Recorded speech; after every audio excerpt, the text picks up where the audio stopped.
extraterrestrials.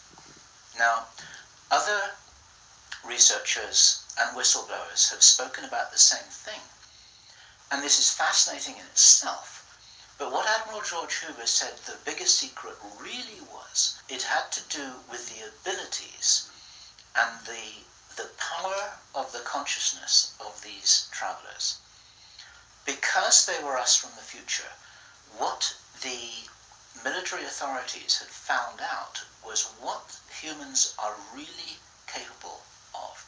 And he said that this had been buttoned up really tight, because if we knew how powerful we really were, how powerful we really could be, then we would, in his own words, cause chaos around us, and this could never be permitted.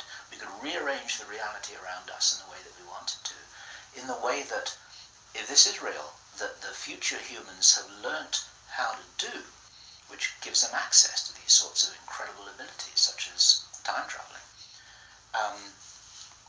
Philip Corso, in his book The Day After Roswell, described in some detail how his understanding was that the way the craft works was they were like an amplification of the pilot's own consciousness.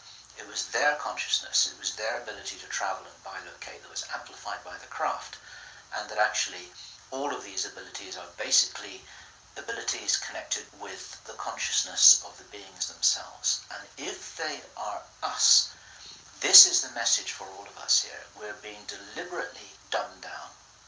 Our food is being poisoned. Our children are being lied to in the schools. We're being fed propaganda in the media. We're being forced into this tiny little box.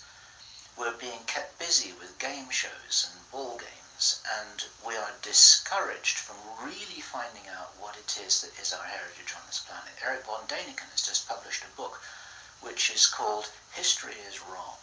There's so much which we are denied. George Green describes that we are known as the useless eaters, this surplus population of billions of people, with a tiny number of people at the top of the heap who are dependent upon us to police each other and to laugh at each other and to stop each other from getting out of line, because we're encouraged to conform to how we're meant to be. And so there's this straitjacket that there's the opportunity for us to break out of, and it's this straitjacket which has been deliberately put in place by these very people who've been creating this plan. Where this plan originates from, it's very interesting to speculate. Our source told us that this has been in place for a long time. He first heard about the Anglo-Saxon mission as long ago as 1976. The Illuminati symbolism about the dawn of a new day has been going on for a long time.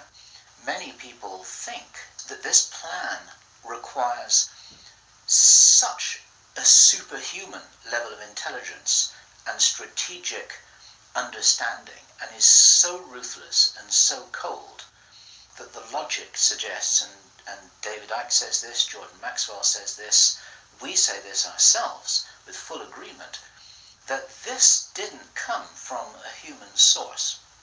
People aren't capable of doing this against other people. There's something else behind this. We have to think big.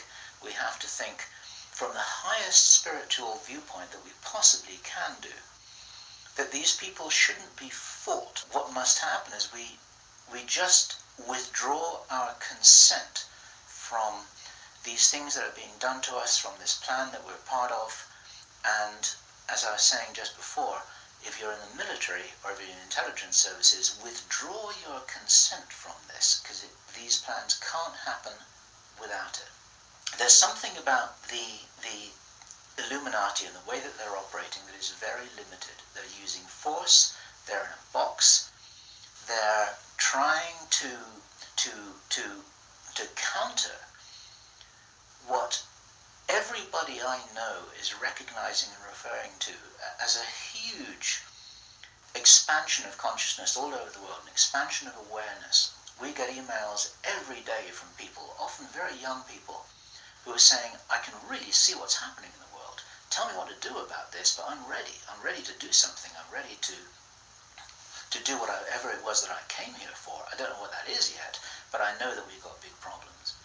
20 years ago, people weren't saying that kind of thing. There's a huge rollout of some kind of an expansion of consciousness. It's a morphic field that's growing enormously. And there's something that's changing.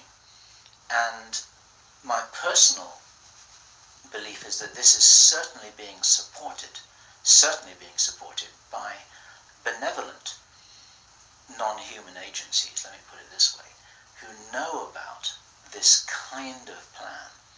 They don't know whether it's going to happen or not, but they know that it's being planned. A lot of contactees. There's some channel information. You need to consider channel information extremely carefully. But there is channel information, and there are contactee reports that all talk about scenarios like this and how we must be wary, how we must be careful, how we've got to guard against it, how we've got to insure against it, how we've got to be prepared for something like this. And it's